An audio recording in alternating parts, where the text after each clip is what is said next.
Alright, where do you want me? Just back here? Wherever you want to be. Here's good? Okay. Okay. Give me 30 seconds and then we'll start, Minister. Sounds good.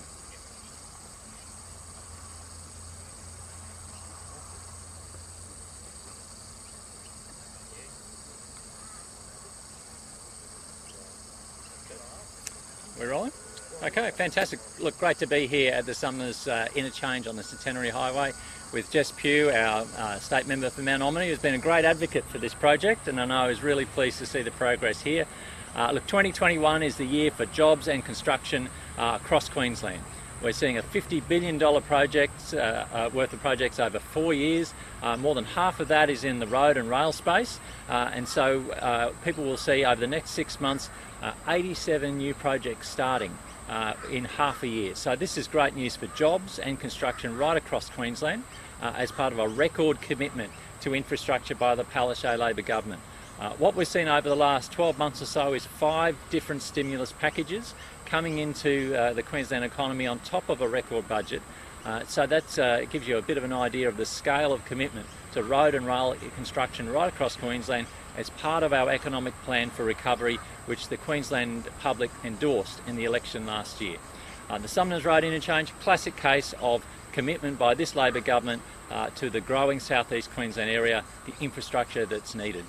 This was a project that was fully funded by the Bligh Labor government, cut by the Newman LNP government and then ignored, revived because of the advocacy of Jess Pugh, our member for Mount Ommaney, even before she was the MP, and we're getting very advanced on this project. Recently we saw the 4-lane westbound bridge open.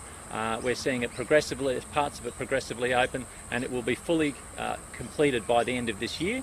And cyclists who come through this area will be very pleased to see that the grade separation of the Centenary Cycleway to the interchange will be open about middle of this year. So really good news there. Centenary Highway Bridge, we're looking across the Brisbane River. The duplication of that, the money is locked and loaded there from the Palaszczuk Labor government and the Commonwealth. We'll see construction start on that early in 2022 is the estimation there, and again another thing that Jess Pugh has been a great advocate for.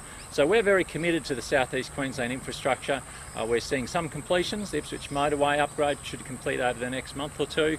We're seeing M1 upgrades underway. We'll see construction start on the second M1, a huge commitment to construction and jobs in the road and rail space. So we'll see a lot more announcements, as I said, with 87 new projects underway over the next 6 months by the Palaszczuk Labor government. We're getting the jobs going as part of our economic recovery plan. Jess.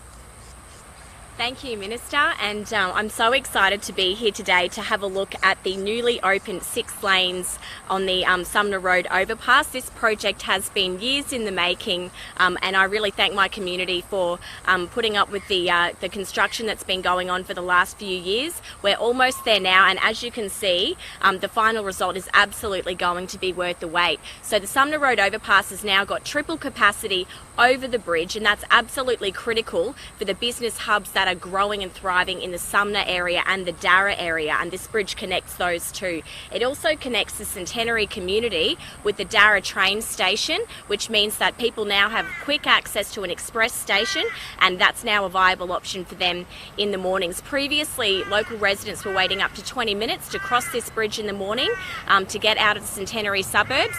That'll be a thing of the past with this fantastic new upgrade. We've still got to get these on-ramps open, and that work is continuing. But can I thank Transport and Main Roads, the Minister, and of course BMD, who've been working day and night on this project. They've done an absolutely outstanding job, and I know my community can't wait until it's finished. Thanks, Jess. Thank you. Any questions? Just in terms of COVID-19, there's been talks about a quarantine facility. The Premier's talking on Friday about the potential one at Toowoomba, and there's also talk about the one at Gladstone. What's the latest on that?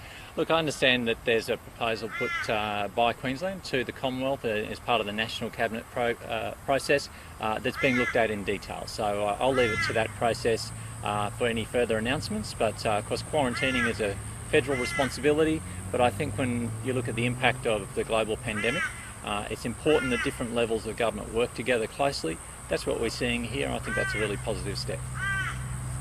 And just in in terms of the figures as well. It's another 0 day. Is it time to start talking about opening Greater Sydney and getting that going again? Well, of course, it's another pleasing day. Where any 0 day, and a donut day is a good day when we see nobody else impacted by this terrible virus. Look, we will keep taking the health advice here in Queensland. Each day where the new numbers come out, not just here but in other states, are closely monitored by all the health agencies in each state, and governments do make decisions appropriately based on that. But we've got the key thing that's meant that Australia has been different from the rest of the world is that we have listened to and we've acted on the health advice. It's not always popular, the particular measures that we have to take, but they keep people safe, and that's what we've got to keep doing. When you look at the tragedies that are happening in the United States and Europe, where the numbers of people dying are just heartbreaking, we're doing something different that's a lot more effective, and that's what we've got to keep doing. Mark, just a second message for schools returning. Might be Wednesday or sometime this week. Going slow, particularly around school zones. What's the message this year? Yeah, look, for parents taking their kids to school, it's really important that you drive very safely and slowly around schools. Remember, there's going to be a lot of new young kids who haven't even been there before who aren't always road safe. So let's take it easy around schools. You shouldn't be trying to save yourself time around schools. You should be going as slow as you can, thinking about the kids and the parents there that are getting used to the new school environment. Very important to drive safely around schools.